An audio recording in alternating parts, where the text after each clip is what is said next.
Hello, and welcome to another Hamblin Vision conversation with me, Mike Jenkins. And joining me today is author and spiritual teacher Manny Muros. Welcome, Manny. Thank you for joining us. Thank you, Michael. Manny has been to speak for us at the Hamblin Vision last year, actually, in the summer. A very successful afternoon where we spent listening to Manny and being guided in meditation and inquiry, and there was questions and answers, and we had a lovely afternoon together. It proved very popular. So Manny is a teacher and a writer, and just going to talk to Manny today a little bit about his work, about his most recent book and his method that he teaches. Manny also runs some regular groups that you can join. Is that right? Online groups that you, Yes. yeah. So it's usually an ongoing group, so we have to sort of join as a group, Mm-hmm. and then we ride for a few months together. And you meet regularly together. So if any of you are looking for a group of like-minded seekers, those types of groups can be really very helpful because, as Manny says, you journey together as a group. You begin and end at the same time, and they can be very valuable spiritual companions that you make in a group like that. So welcome, Manny. Thank you so much for joining us. For those people who perhaps didn't come to your talk and maybe don't know so much about you, would you just tell us a little bit about how you got started in this very important work? Thank you, Michael. It's hard to make those things short. It's This was not a choice. mm, I really feel the universe just took me here. mm, And it really started in my 30s when I had a spiritual awakening mhm, after being very involved in being uh, an entrepreneur, a professional, highly educated in the business world. It all collapsed. And as it was collapsing, I really went into prayer. mm, And the prayer opened this door into the divine, and it changed me. So, mm. and I say that because after that experience, I could not go back to the life I had. Right. So I really feel like I'm just writing what spirit wants me to uh, Yes. to express and do.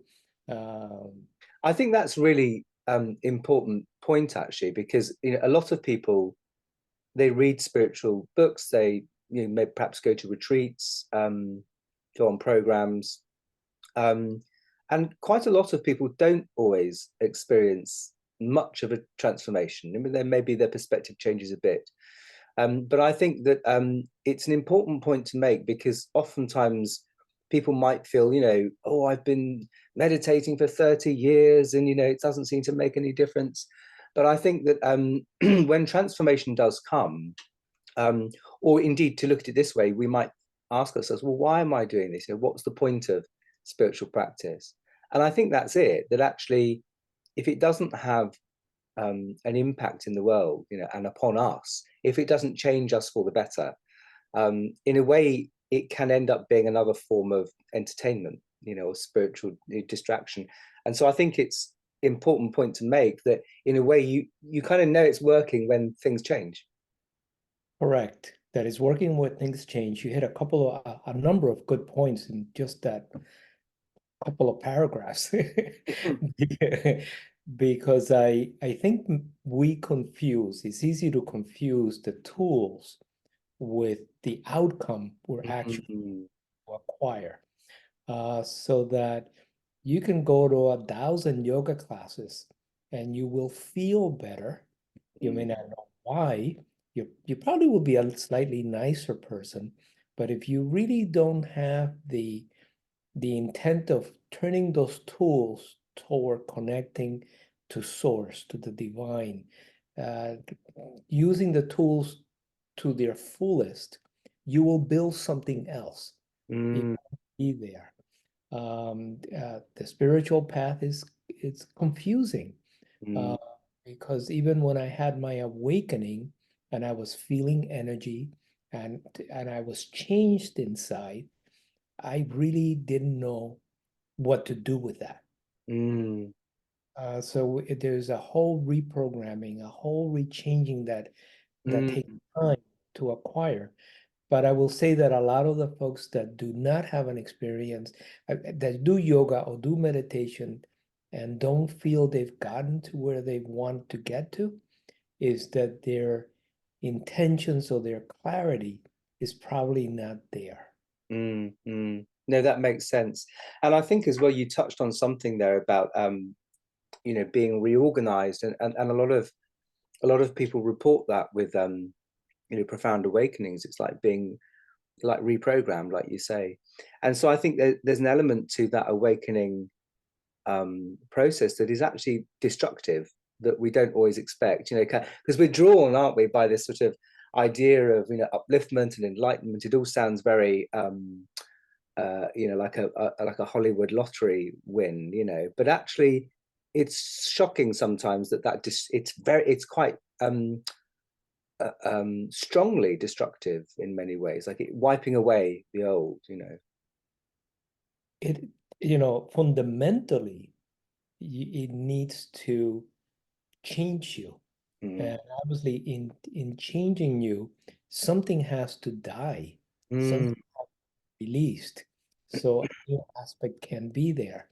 And I think again that might be a tripping point, because if most people kind of feel like I would like to change, I would like this to come into my life, but I want everything else to stay the same.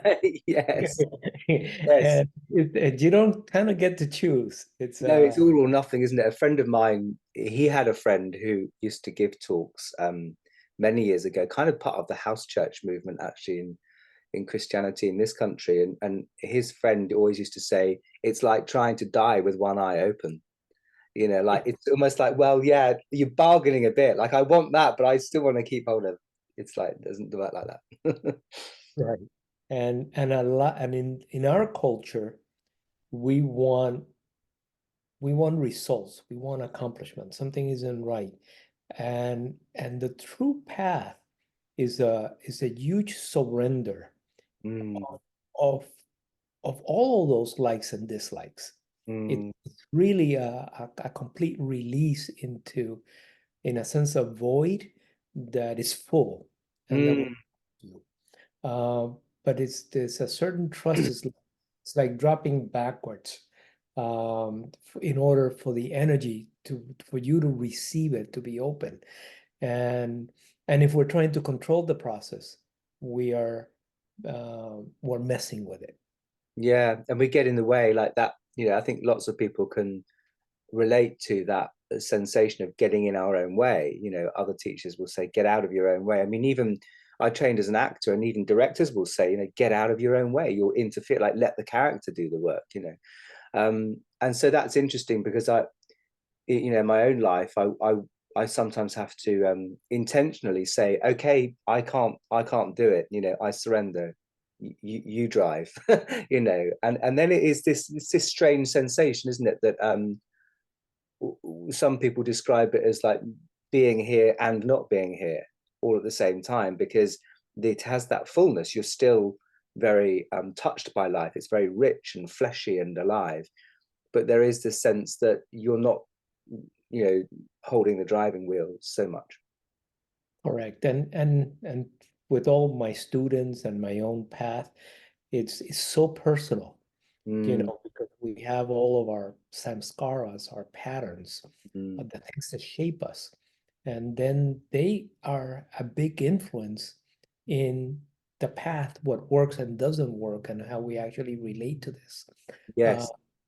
I find that what is most helpful and not necessarily the easiest to cultivate is is that trust Mm, of that there is source, that there is a divine spirit, that the world is a safe place, and mm, I don't have to micromanage everything. mm, Uh, Arriving at that place, and we have to do little things to give us the confidence that mm, that is true. I mean, there are practices where we can feel energy fairly easily. mm, And now you recognize, oh yeah, there is this life force moving through me. mm, How much can I trust that? Because that will open the doorway mm, to the deeper experience. If we're if we don't soften, because it's not killing the ego, it's none of that stuff. mm, But we do have to transform our ego mm, mm. to a more expansive understanding of who we really are. I think that's really helpful. Particularly certainly for lots of our readers and subscribers I know who've been on the path for many many years and who will have come across a lot of those teachings through the 70s and 80s that kill the ego, like get you to transcend it. And I think we're now coming to really a sharper understanding, I think, of that in the way that you describe it. A teacher of mine who I worked with for a number of years used to say, it's not that we kill the ego and we don't want to, but that it's decentralized, that actually it's no longer egocentric, it's not me at the center, it's that it has a function, but it's not no longer at the center. Right. And Hamblin actually makes which when you read anything spiritual, you also want to understand the time period it was written. Mm, As so he speaks tremendously about refining our character. he Another does. way of saying refining our ego, Mm, the understanding how do you want to be in this world. mm, And as you refine your character in a conscious way, you mm, are you are able to bring more love for the divine. mm. Right? I think that's another critical aspect. Can we be in love with creation? Yes. And if we're in love with creation, with the divine, uh, we'll just do things in a more loving way, in a more kind way, in a proper way, with integrity, with Yes. alignment. Yeah, Um, I think that's really helpful because a lot of the it seems a lot of the sort of new age spiritual work that happened after the 60s was very much about moving away from that Christian morality and all of those sorts of things, and embracing a kind of liberalism that was exploring. I guess we had to you had the sexual revolution and all of those things, freedoms and stuff that happened in that period. But it seemed that somewhere along the way we lost sense of this really sensible thing. I think Buddhism is quite helpful because it has it in this idea of ethics and right living and right thought and that kind of approach. So that's interesting that you picked up on that in Hamlin, because I think he was writing at a time when those values were very much on the surface of society. That was very much how society functioned according to those sort of Christian morals, really, which, when you really peel apart the dogma, it does come down to kindness, compassion, forgiveness, those human things that we sort of feel naturally inclined to do for little children and helpless animals, but with the humans around us, the adults, it's harder. it comes down to the golden rule. Mm, In all religions, we carry that. mm, And so what I think what happens, and we have to combine both. So if you look at like China, mm, it had the teachings of Confucius, mm, and it also had the Tao. mm, So Confucius was more what you kind of mentioned, this is the proper way to do things. A proper person behaves this way, but they were disconnected. They mm, were doing at the external feeling of what it is to do right. And, mm, and the Tao's teaching was more about spirit, open and feel the flow of life force, and you will always do the right thing. mm, And I think in reality, we kind of need to do both, because if we mentally do the right thing, we mm. understand that that is creating alignment to be able to feel the energy. And as Yeah. you feel the energy, it's an internal choice. it's not because my dad said to do that. Hmm. Because, oh, I know that that's the right thing to do. I wouldn't want to make any other choice. That's really interesting. So this teacher of mine, Frances Bennett, she used to say, and people would have like big silent retreats and then questions at the end of the day. And somebody asked her once, how do you know how do you know when you are kind of living this sort of reality in a more abiding way? And her response was, well, it's just obvious. Like everything becomes like it's just really obvious that you're in alignment and there's no question. So it's almost like we'd only really ask that question if we weren't in that space. And I think as well and this is really interesting because it does come back to our previous point about transformation and how it changes us and the world for the better. That when we live in that kind of the wisdom of that love and compassion and creative openness, I think we do make different choices, and we respond differently. It's kind of has a more. It always feels to me like it has a kind of slightly otherworldly wisdom, to it, like a clarity, like you sort of know. It's not so much that it's astonishing or really, really out of the box thinking. It's like sometimes it's quite ordinary choices, but it has a sort of calm, a surety to it that feels grounded. Yes. I mean, I feel it internally in me as the years pass. Mm. There's a certain clarity where any other choice just isn't a choice. Yes. So there's a narrow path that you Yes. recognize as the path.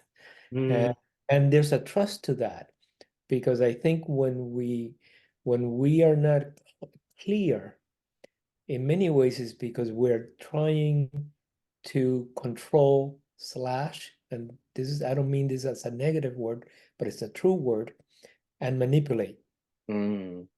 Mm. so that it's part of the human conditioning. Oh, I may need to do this, that it isn't the best thing, but if I want to get that outcome, Yes. really feel the alignment, it's like, no, this is the right thing. Mm. And Yeah. the outcome is irrelevant because if it's meant to be, it's going to fall in place. So, I so think you that walk with certainty. Yes. I think that's a really good way of looking at it, actually, because you're right. In most scenarios, we are manipulating. Another word I think I like that describes this is negotiating, like negotiating with the divine. And you're right. When you're in alignment, that just doesn't happen. There's a one thing, and it Yes. just feels clear as well. That like it's almost like the path is clear. It's another quality of those decisions have. The path is clear and you're not certain about what the ideal future is. Mm, You are trusting, yes, that's a good but point. you will walk into the ideal future, but you don't have to know what that is. Mm, When it's truly a control mechanism that makes us lose our compass. mm, That's why I feel it so strongly to go back to that feeling safe and grounded. If you're yes. safe and grounded, if you're connected, you don't need to manipulate, then Mm, you can do the right thing because it's the right thing. mm, mm. Yeah. Uh, And take responsibility for when you mess up too. There's no problem to say, wow, I didn't see that. I'm sorry. yes. I had no ill intention. I just, something changed, so I didn't see it. Because I obviously none of us are perfect. The other day I actually recognized that I reacted to a situation. Mm, It's an old pattern I recognized.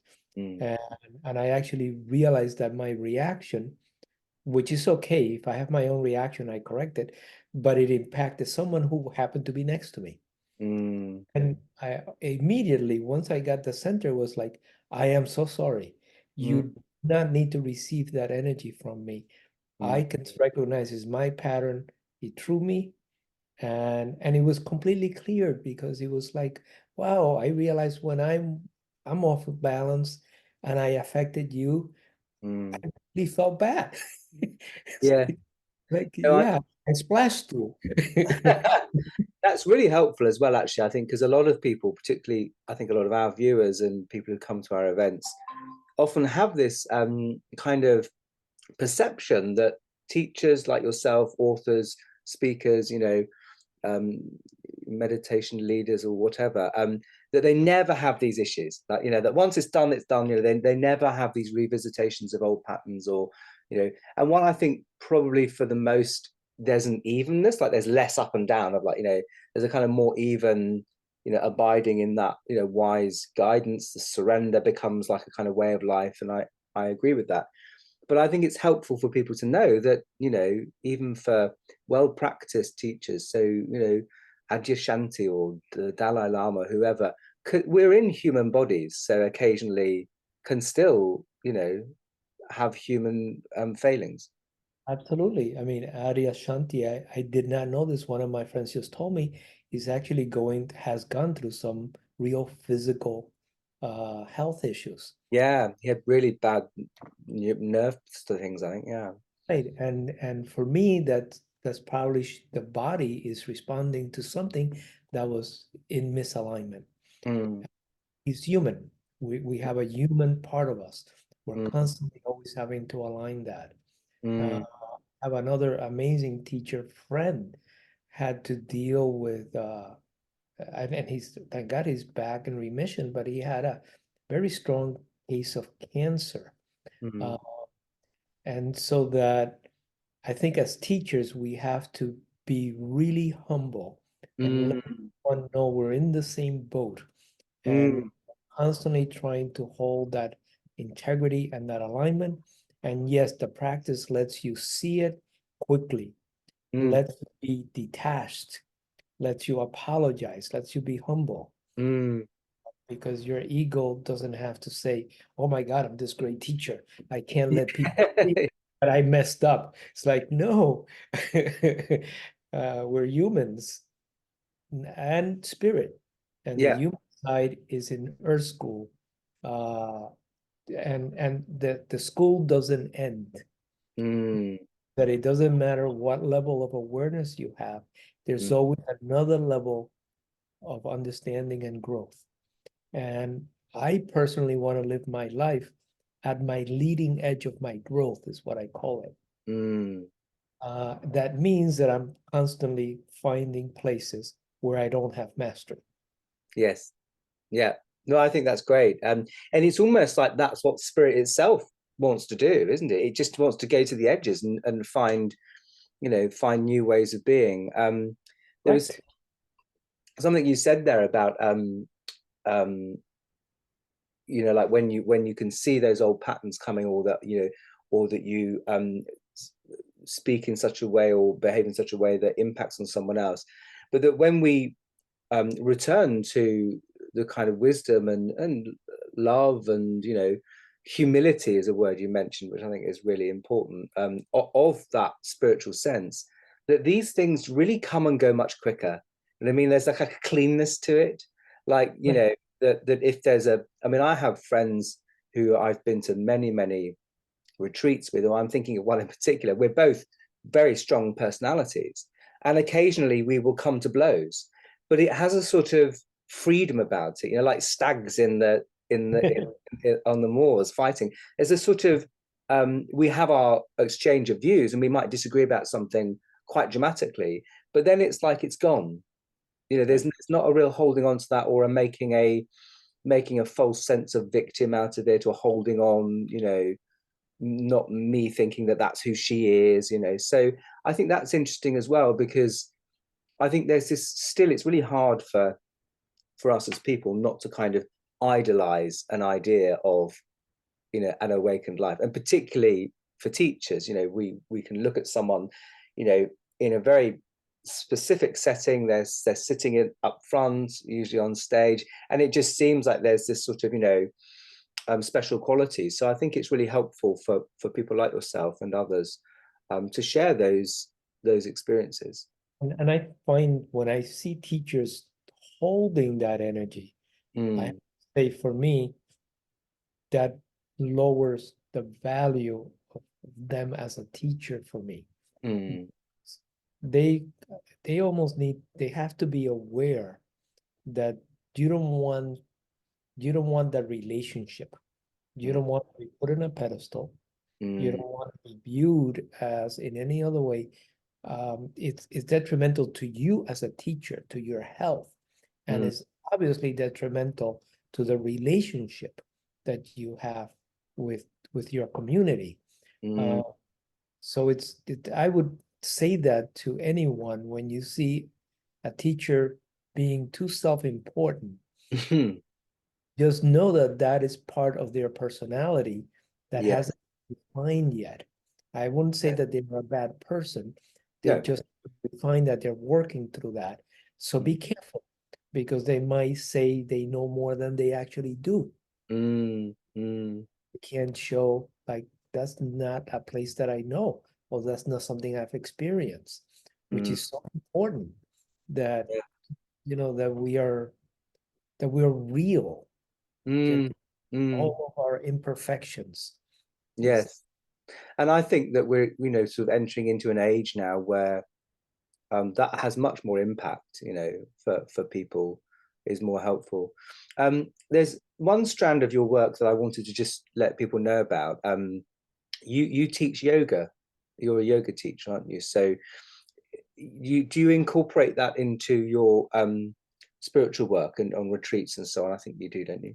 yes, I do. I I owned actually the oldest yoga studio in Massachusetts for Wow, 17 years. wow. Uh, I didn't start it, but I ran it for that amount of time. Mm, And so I teach a style of yoga which is very therapeutic. mm. And so it's all around, guess what? Alignment and integration.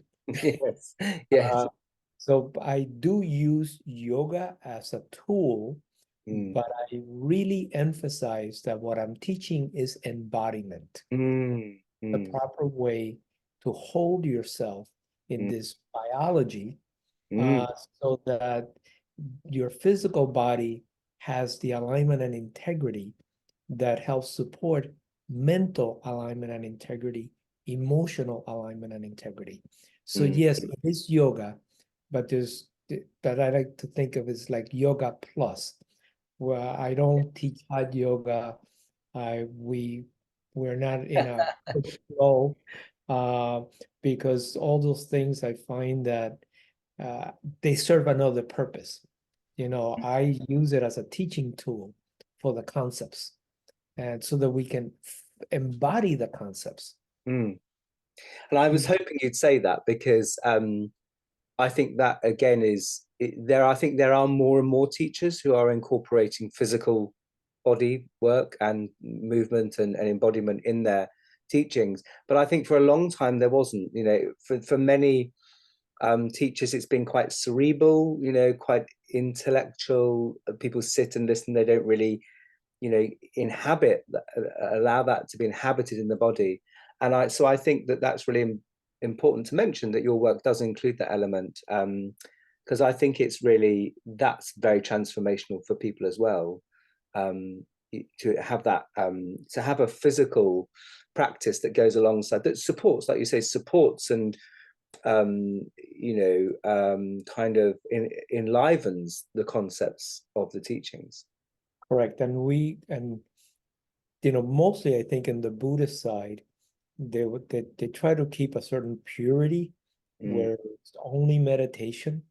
mm, Uh, on the in the Hindu side, it was always considered that there's like all these limbs to our practice, mm. all aspects that actually work together to create.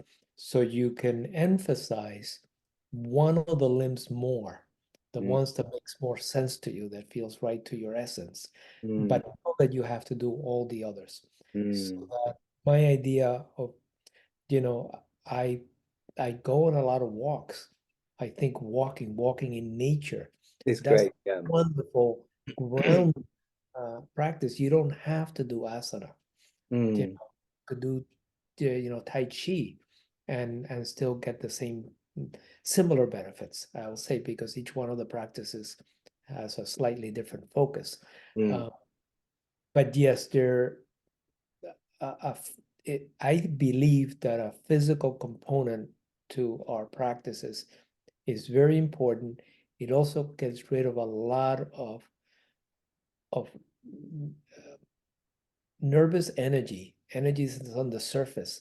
mm, We sort of have to burn off I agree. so that then you can reach the stillness much easier. I completely agree. It's like kids, isn't it? Like kids have a much more innate relationship with that energy. Like they get restless and they run around, they just like they jump on each other, but I think as adults we learn how to kind of control that, and we don't always pick up on the signals that maybe we've just got a lot of trapped energy that we need to, release. Right, correct. So yes, so on my retreats, which is really where I try to do the more really the complete practice. Mm, Uh, there's always yoga as one of the components. mhm, There is the concepts that we want to bring into both the yoga practice and the meditation practice, mm, because I think meditation isn't just dropping into that stillness. mm, There, we're always shaping, we're a creative being. So even the meditation has a shaping to it so that we can enter the consciousness state we mm, want to arrive at. And I've been reintroducing um, what many years ago used to be called rebirthing, which is basically conscious breathing. mm, And that is a very powerful tool to both help you feel energy. mhm. In the old days, I used to joke, I used to call it rotor rooter for our energy system because it clears everything out. Mm, And, and if you have uh, stuck energy, emotions, things mhm, that you haven't addressed, it's a very efficient way to loosen that up.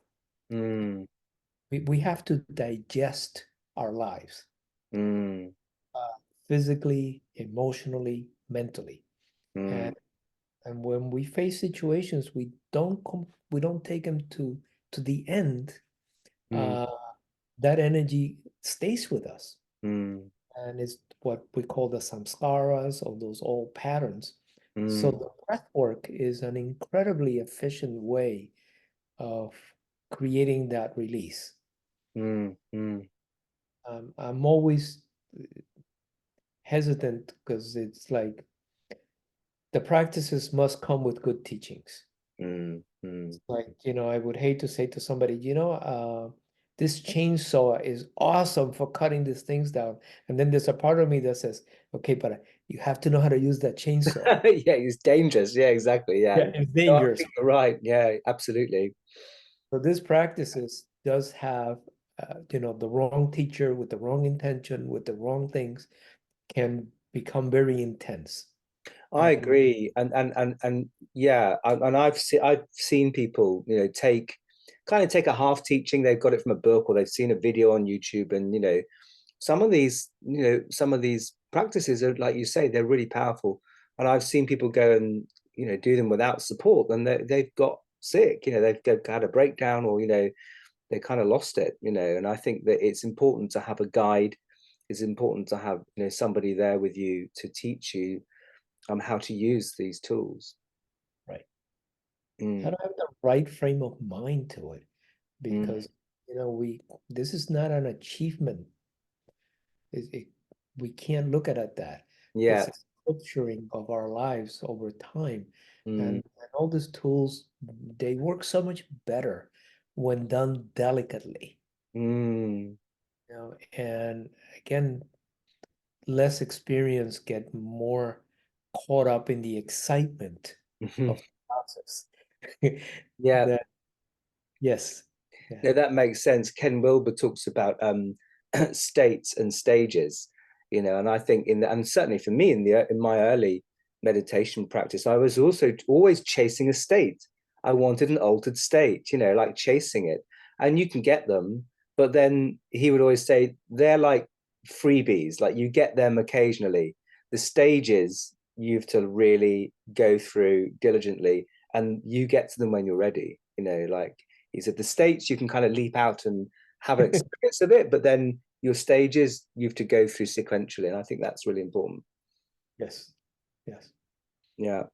So it's been great talking to you, Annie, and we hope that you'll be able to visit the UK again soon to lead an afternoon for us. So anyone watching, keep an eye out on our website, and if you'd like to learn more about Manny's work, you can Google Manny Muros, or visit mannymuros.com, which will then forward to Manny's website, and you can learn about is it the Mind Overlay program? Yeah.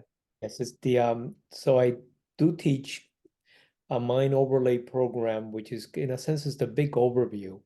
Mm, Again, very aligned to Hamlin, mm, which is understanding that our mind uh, creates the reality, so that in order to become spiritual, fully living an integrated spiritual life, a mm, lot of the work is actually in structuring our mind, being very aware of it, mm. understanding what it is and what it isn't, understanding how it interferes with our flow. Mm. And I think if I can, Mike, I'll actually add on because I will be closer to you guys, just not quite in In the UK. in the UK, because I am running a retreat in Spain, in Right, Barcelona, actually north of Barcelona, at the end of April. For those that might be interested, it is stunning location. It is it's 5 nights, 6 days, right. uh, in the sacred mountains of Montserrat, Oh, and, lovely. and it's a deep dive. So Great. 5 days of intense, and and I and I have the courage of naming them transformational retreats. I take responsibility to help you change Yes, come yes, out yes. of that in a different place. Fantastic. And so there are still places available if people wanted to book. There's Yes, yes, spots available. Great. So yeah, I mean, if anybody fancies that, and Barcelona's, it's achievable for us to get to it from here. It's not a long flight. So do please have a look at Manny's website, and if you like the idea of that, book up and have a transformational retreat in a wonderful location with a great teacher. And Manny comes highly recommended, and we've loved having him speak for us, and lead a workshop for us. Also on Zoom, you did a workshop for us on Zoom. So yeah, it's so great to connect with you again, and good luck with the trip in April, and thank look forward to likewise. seeing you. This is wonderful. Oh, bless you. Blessings. Thanks very much. Take care, Manny. Bye bye. Bye bye.